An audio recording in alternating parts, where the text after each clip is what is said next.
Túto inšpiráciu som dostal v tichých momentoch, keď sa človek zastaví a začne naozaj počúvať. Uvedomil som si, že nie vždy ide o veľké slová, ale o tie, ktoré nikdy nepovieme. O láskavosť, o pochopenie, o prítomnosť. Táto skladba je pripomienkou, že lásku netreba odkladať. Miluj, kým sa ešte počujeme.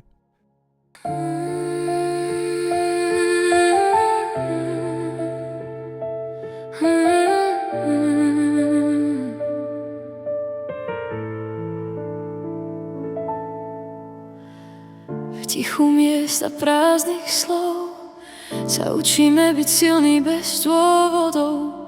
Každý nesie vlastný kríž a pritom stačí pohľad. Niekedy len ísť bližšie. Nevidíš, čo bolí v nás, no cítiť sa to dá. Stačí menej súdiť dnes a viac podať dlan. Miluj, kým sa ešte počujeme, obím, kým tu ešte sme.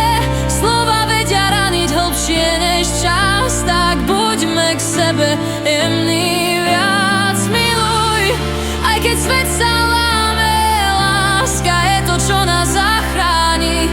Nie zajtra, nie až potom, teraz v tomto okamihu. Bežíme a strácame dých za pravdou, čo sa skrýva v nás samých. Zabúdame sa pýtať, ako sa máš, pritom odpoveď je často tichý plač. Nikto nechce byť sám, aj keď rád, že to zvláda.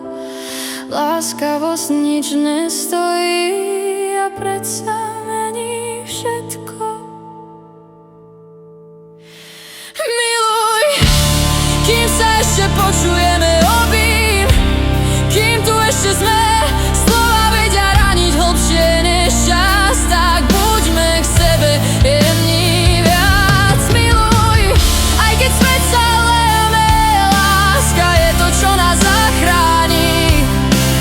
Nie zajtra, nie až potom, teraz v tomto okamihu. Ak by každý dal len kúsok seba, svet by nebol taký studený.